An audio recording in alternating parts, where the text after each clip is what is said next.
What's happening, all my melanated loved ones?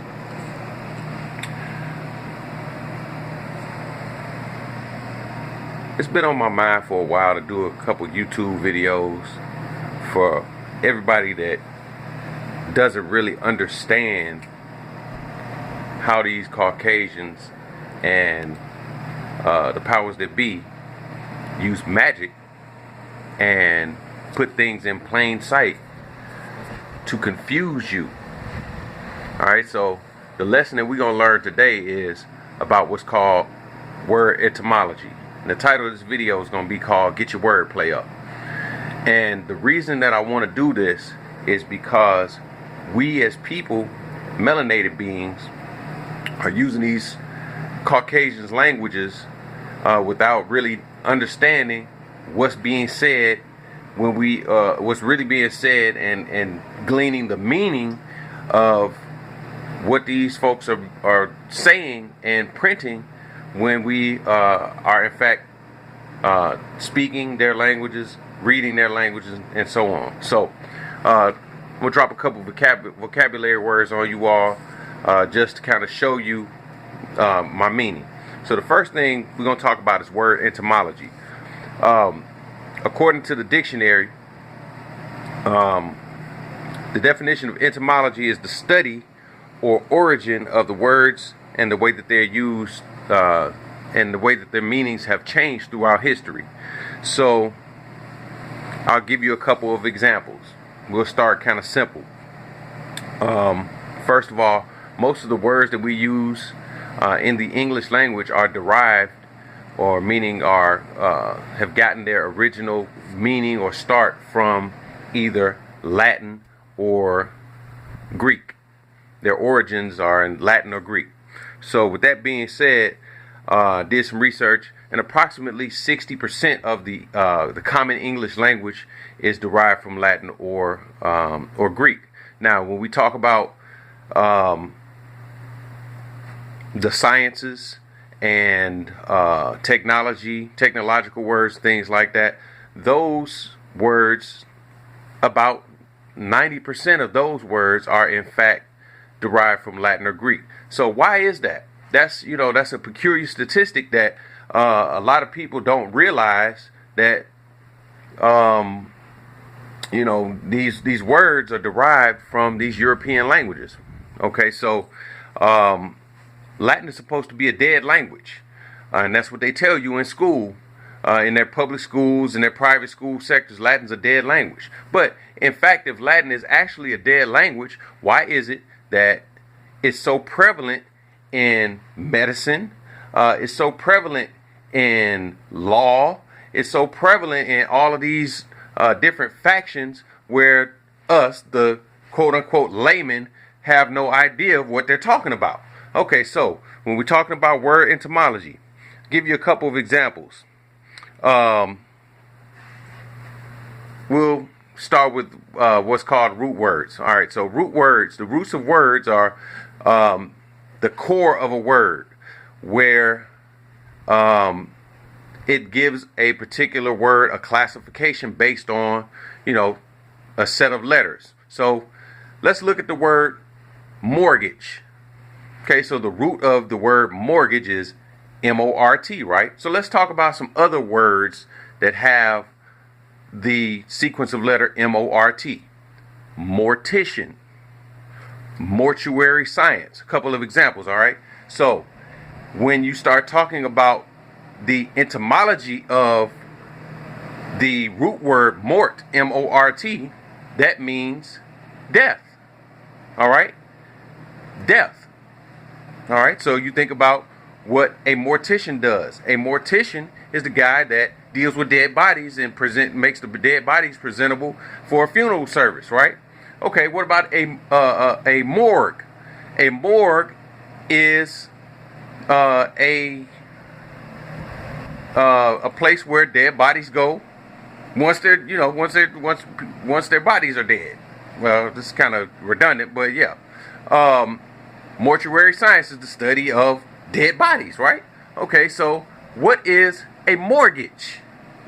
A mortgage, if you look it up, the root of the word is mort, But gage in Latin means a pledge. So, in effect, you are actually taking a death pledge verbatim. This is what the word actually means. But they tell you it's a loan for a house or a piece of property. But it's actually a death pledge. All right, so let's look at another word.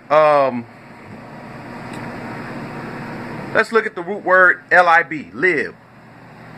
All right, so the root word lib. A couple words that come to mind is liberal or library.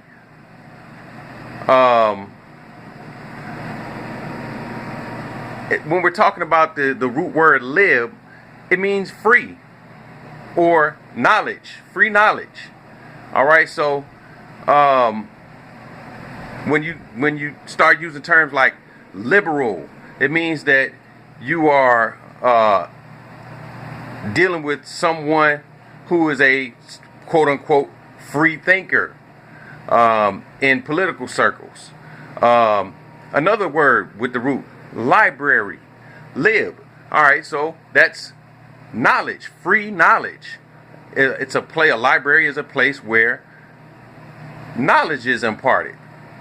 All right, so when you start talking about the roots of these words, you have to know what's being said. Now, that brings me to my next point. In language, you deal with sequences of letters, also known as spelling, right? Okay, so basically all spelling is you reciting a series of letters in sequence to impart a particular word or phrase to someone else. All right, so in fact, my definition of spelling is a recipe of letters and or words given in a specific order so that the caster, meaning the speaker or writer, can project meaning or manifest his will to another person or persons. All right, so when you talk about the word spelling, what are we talking about? Okay, so what does it mean to spell? Okay, so you have a couple different definitions. The first one is the spelling of a word. That's a common layman's definition. But there's a deeper meaning to the word spelling, and I'm going to break it down to you. When you spell, you are actually casting spells and performing magic. All right, so I'm going to do another video for you all talking about the significance of the index finger, right?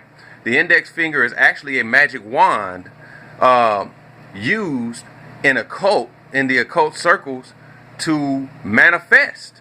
So when they tell you it's rude to point at somebody or look over there, what you're doing is basically invoking your will using the index finger. All right, so I'm gonna go into a whole other realm with the index finger in the next video, but I just wanted to give you all kind of a precursor as to what it is that you're doing when you're actually spelling out words, when you're actually saying things that you have no real identification with what the true meaning is until you actually study the word etymology. All right, so what they do is they put things in plain sight for you. And only the real scholars are able to decipher exactly what it is that these people are talking about. All right, so back to most of these words that we use being in Latin and Greek. All right, they're in Latin and Greek. And again, they tell you that, oh, this is a dead language. Latin's a dead language. Well, why, again, is it so prevalent? It's because they want to hide things from you. They don't teach you Latin in school unless you actually go and want to take Latin. Okay, so if you know this, if you've been to college and you've done some intense studying, you know that whenever you go to law school or whenever you go to med school, one of the precursors that they advise you to do is take Latin so that you can understand the word etymology. That's why when you go in court of law and they start speaking that legalese to you, you don't have an idea what the hell they're talking about because they use terms like proper persona or terms like capious.